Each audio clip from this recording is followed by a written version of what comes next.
नमस्कार मित्रों, आज हम बात करेंगे राहु की। कुंडली के अंदर राहु जिस भाव में बैठता है उस भाव से पिछले भाव की हानि करता है। यहां ध्यान देने वाली बात यह है कि राहु हमेशा कुंडली के अंदर उल्टा चलता है, पीछे की ओर चलता है। तो इसलिए राहु अगर मान लो किसी का लगन में बैठा हो तो 12वें भाव के फल उसे बेकार के मिलेंगे, उसके खर्चे व्यर्थ के होंगे। ऐसा व्यक्ति पैसे को जोड़ नहीं पाएगा,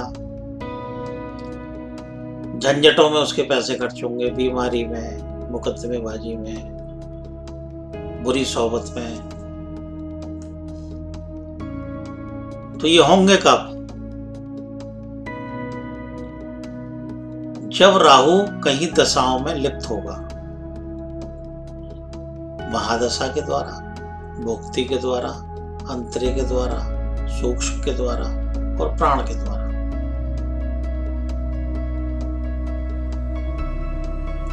तब उसके अंतरे दशाओं में या गोचर में पहले भाव में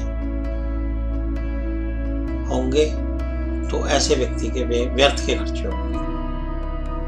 चाचा चाची होंगे नहीं, होंगे तो उनसे बनेगी नहीं। इसी तरीके से यदि राहु दूसरे भाव में हो तो लग्न का नुकसान होगा।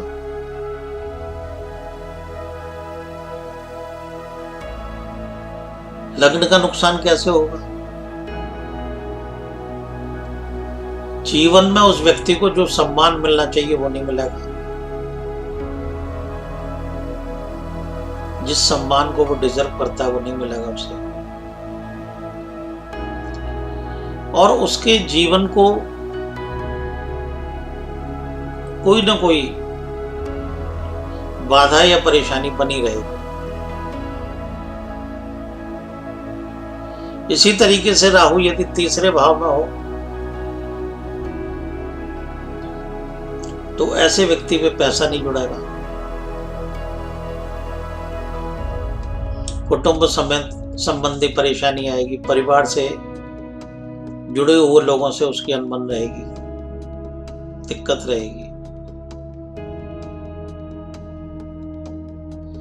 इसी तरीके से यदि राहु चौथे भाव में हो तो उससे 12वां भाव तीसरा बनता है, तो तीसरे भाव संबंधी परेशानी उसको आएगी, उसके छोटे बहन भाइयों से नहीं बनेगी,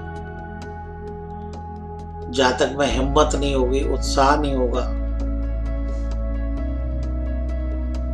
कायरता होगी, डरेगा वो किसी से भी भिड़ने में, लड़ने में, झगड़ने में,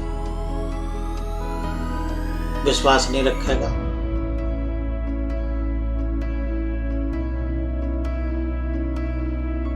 कायरता रहेगी, जिम्मेदारी से दूर भागेगा। इसी तरीके से राहु यदि 5वें भाव में हो तो चौथे भाव संबंधी उसको फल खराब मिलेंगे। चौथे भाव माता का स्वास्थ्य नरम रहेगा, गाड़ी या वाहन इसमें कोई ना कोई परेशानी बनी रहेगी, मकान संबंधी परेशानी बनी रहेगी, बार बार मकान बदलने पड़ेंगे। अगर अपना मकान होगा तो उसमें भी कहीं सीलन आ रही है, कहीं दीमक लग रही है, कहीं कोई परेशानी हो रही है, तो इस टाइप की परेशानी चलती रहेगी। अगर कुंडली के अंदर छठे घर में राहु हो तो संतान संबंधी परेशानी रहेगी, शिक्षा में रुकावटें रहेंगी, खुशी के समय कोई ना कोई मूड खराब रहेगा उसका, क्योंकि 5वां घर खुशी का होता है। समझे? और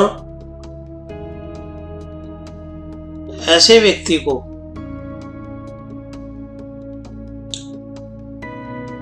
खुशी का समय कोई ना कोई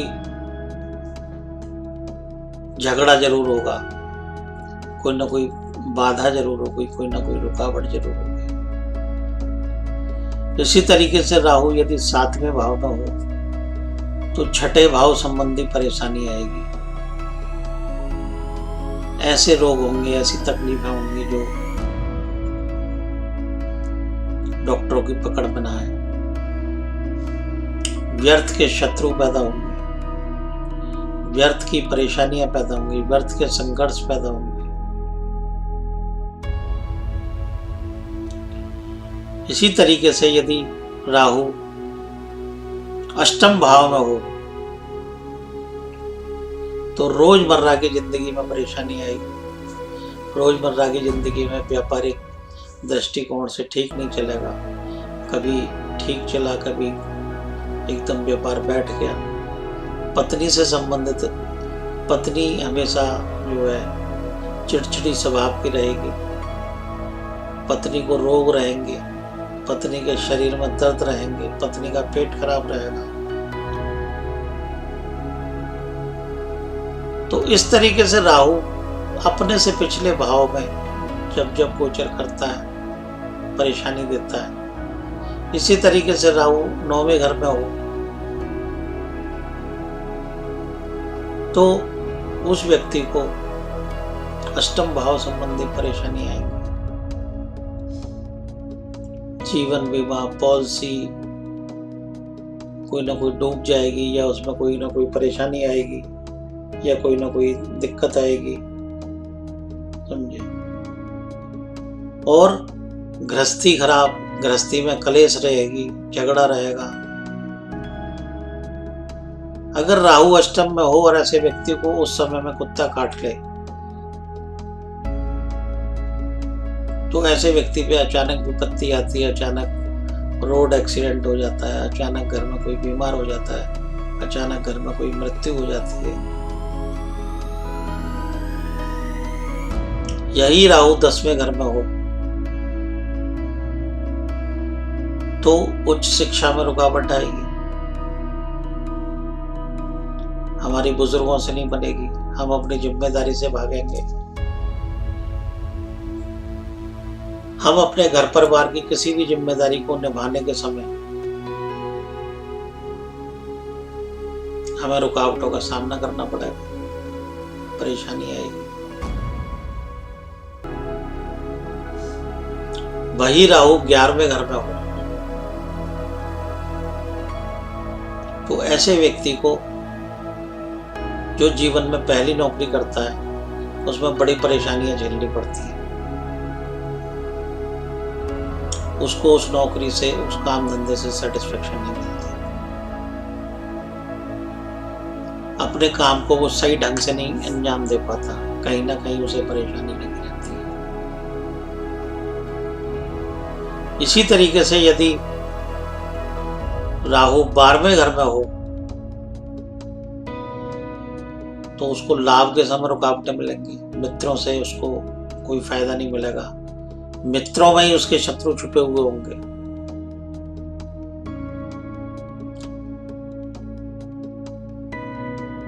और ऐसा व्यक्ति अपने फायदे के समय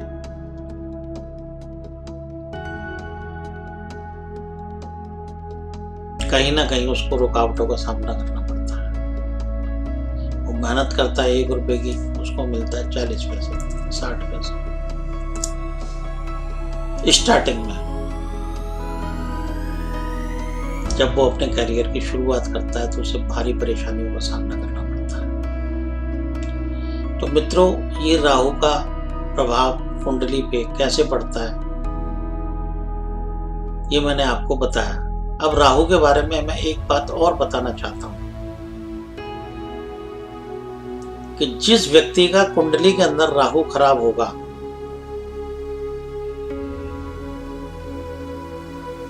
तो उसके बचपन में उसके माँ बाप उसकी हर जिद को, हर इच्छा को पूरी करेंगे।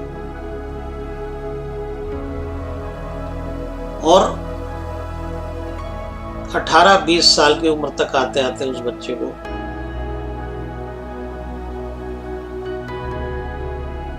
उस बच्चे के स्वभाव को बिगाड़ देंगे। कैसे? बच्चा अगर मैं चोरी करेगा, चकारी करेगा तो उसका पक्ष लेंगे, उसकी माँ पक्ष लेगी। कहीं किसी के बच्चे को पीटा है तो उसकी माँ पक्ष लेगी। उसके माँ बाप जो है, उस बच्चे को मास्टर ने अगर स्कूल में मार दिया तो भी पक्ष लेंगे। तो कहने का मतलब है उस बच्चे को 20 साल की उम्र तक, 25 साल तक की उम्र तक दुनियादारी सीखने नहीं देते ऐसे माँ बाप जिनका राहु खराब होता है। और जिनका राहु अच्छा होता है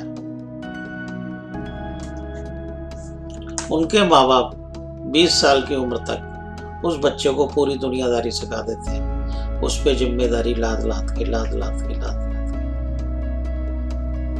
तूने ये नहीं किया, तूने पढ़ाई नहीं की, तू ये नहीं करता, तू वो नहीं करता। तो ऐसी स्थिति में क्या होता है कि जिसका राहु अच्छा है उसका बचपन संघर्ष में बीतेगा और आधी जवानी संघर्ष में बीतेगी।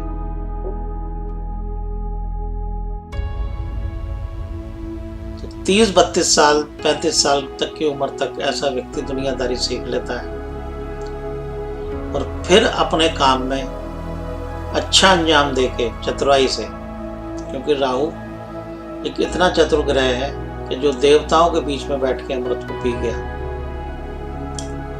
तो फिर वो दुनियादारी के अंदर अपनी चतुराई से, बुद्धि से काम लेके आगे तरक्की करता है। और जिसका राहु खराब है, जिसके माँ बाप ने उस बच्चे का पक्ष लिया, गलत सोसाइटी में उसको डाल दिया, उस बच्चे को जुए की भी आदत होगी, उस बच्चे को शराब की भी आदत होगी, उस बच्चे को सिगरेट की भी आदत होगी, लेकिन उसके माँ बाप ये कहेंगे नहीं हमारा बच्चा है, तो वो बच्चा दुनियादारी नहीं सीख पाता। और जब वो बच्चा दुनियादारी नहीं सीख पाता तो आगे वो तरक्की भी नहीं कर पाता।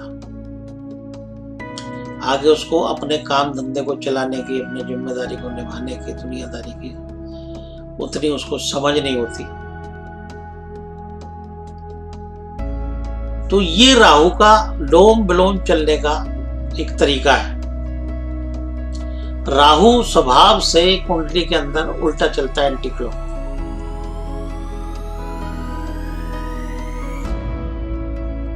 तो जब वो एंटी क्लॉक चलता है